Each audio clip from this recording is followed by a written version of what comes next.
जामताड़ा के चुनावी फिजा में तैर रहा रिजेक्टेड माल का बवाल थमने का नाम नहीं ले रहा है। राजनीति जब मर्यादा की सीमा लांघती है तो विस्फोट होना स्वाभाविक ही है। ऐसा ही विस्फोट हुआ है जामताड़ा में कांग्रेस के प्रत्याशी और झारखंड सरकार के मंत्री डॉक्टर इरफान के बड़े बोल से। डॉक्टर इरफान जामताड़ा से कांग्रेस के टिकट पर इंडिया गठबंधन के प्रत्याशी हैं। उनके खिलाफ भारतीय जनता पार्टी ने अपना टिकट थमाकर शिबू सोरेन की बड़ी बहू सीता सोरेन को एनडीए का प्रत्याशी बनाया है। डॉक्टर इरफान चुनाव मैदान में उतरने के पहले गुरुजी यानी शिबू सोरेन से आशीर्वाद लेकर आते हैं और उन्हीं के बहू के खिलाफ ऐसा बयान दे डालते हैं जो रिजेक्टेड माल से संबंधित होता है और फिर यही माल बवाल का कारण बन जाता है और जामताड़ा में यह पूरा विवाद गहरा जाता है। डॉक्टर इरफान ने जो बयान दिया उसे आप भी सुन लीजिए। फिर से मैं कहूँगा, देखिए, बीजेपी कभी भी जमीनी स्तर के नेताओं को नहीं आगे लाती है।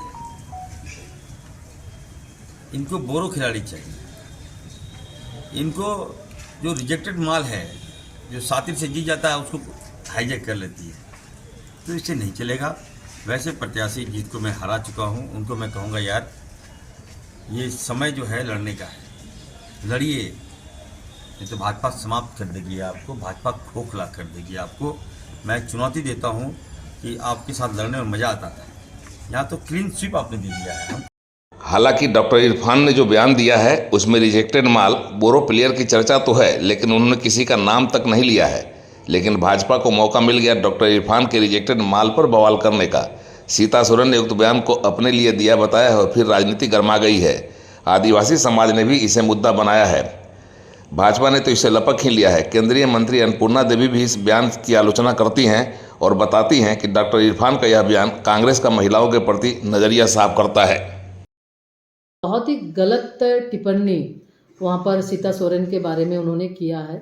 इससे ये स्पष्ट होता है कि कांग्रेस की मानसिकता क्या है। कांग्रेस के लोगों की मानसिकता कहीं भी, ये महिला विरोधी है, ये युवा विरोधी है। इनके मन में, मस्तिष्क में निश्चित रूप से कहीं न कहीं महिलाओं के प्रति इतनी ओछी मानसिकता, ये सोच हमेशा घूमता रहता है, जिसके वजह से आज इस तरह की टिप्पणी का घोर विरोध करते हैं कि एक आदिवासी महिला नेत्री सीता सोरेन जी है, आदिवासी के साथ साथ एक महिला है। महिला का सम्मान, हम जो हमारी संस्कृति है, हमारी परंपरा है, हम महिलाओं को पूजते हैं, महिलाओं को सम्मान करते हैं। लेकिन वही उलट देख रहे हैं कांग्रेस के लोगों की ये ओछी मानसिकता का ये परिचायक ओछी मानसिकता। सीता सोरेन को लेकर की गई इस टिप्पणी ने सीता सोरेन को भी उबाल कर रख दिया है और वे कहती हैं कि यह क्षमा योग्य अपराध नहीं है और वे इसे कभी भी क्षमा नहीं करेंगी। वे क्या, पूरा संथाल समाज इसके खिलाफ खड़ा होगा और क्षमा नहीं करेगा और डॉक्टर इरफान को यह भारी पड़ेगा। पार्टी के द्वारा तो चुनाव आयोग को खबर कर दिया गया है और हम तो माफ़ नहीं करने वाले हैं और पूरे आदिवासी समाज हमारे इससे इस तरह के जो बयानबाजी है आप बिल्कुल भी बर्दाश्त नहीं करेंगे। पूरा हमारे आदिवासी भाई बहनें और समुदाय, पूरे समुदाय के लोग पूरे क्रोधित थे और जामताड़ा में तो अब उसका अस्तित्व भी खत्म हो गया का। अमर्यादित भाषा का प्रयोग करना कहाँ तक सही है? हम तो कहेंगे हेमंत सोरेन जी को सद्बुद्धि आना चाहिए, इस पर तुरंत उसको कमेंट आना चाहिए, इससे उसका कद बढ़ता। लेकिन उन्होंने एक शब्द तो कहा नहीं, यह दुर्भाग्यपूर्ण है। आज उस परिवार की बड़ी बहू है, झारखंड आंदोलन में भूमिका रहा है और उस परिवार के बहू को इस प्रकार से अब अमर्यादित भाषा का प्रयोग रिजेक्टेड माल है, तो कल युवक निश्चित तौर पर हम ये कह सकते हैं कल्पना सोरेन को ताज़ा माल कह सकता है। यदि रिजेक्टेड माल सीता सोरेन को कह सकता है तो कल कल्पना सोरेन ताज़ा माल है, ये कहने में बहुत देरी नहीं लगाएगा। इसलिए उस पर मानसिक रूप से विकलांग हो चुका है इरफान अंसारी। चाहूँगी आप लोगों के माध्यम से कि यहाँ आदिवासी में बहुत आक्रोश है और मैं इरफान अंसारी को ये कहना चाहती हूँ, एक डॉक्टर होने के नाते क्या आज इसका बोलने का यही शब्द मिला कि सीता सोरेन रिजेक्टेड माल है।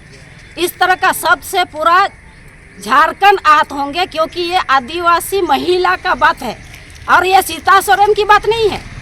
ये बात पूरे झारखंड की आदिवासी महिला के साथ ये बात है, इसलिए यहाँ के लोग आक्रोश हो रहे हैं। राजनीति में पक्ष और विपक्ष में नोकझोंक स्वाभाविक है, यह स्वस्थ लोकतंत्र का परिचायक है। लेकिन हाल में विरोधियों के खिलाफ की जाने वाली टिप्पणी मर्यादा की सीमा से बाहर होने लगी हैं और ऐसा होना ही बवाल का कारण बनता है। इसलिए कहा गया है कि बोल तो बोल लेकिन माप तोल कर बोल। जामताड़ा से उड़ान लाइव की स्पेशल रिपोर्ट।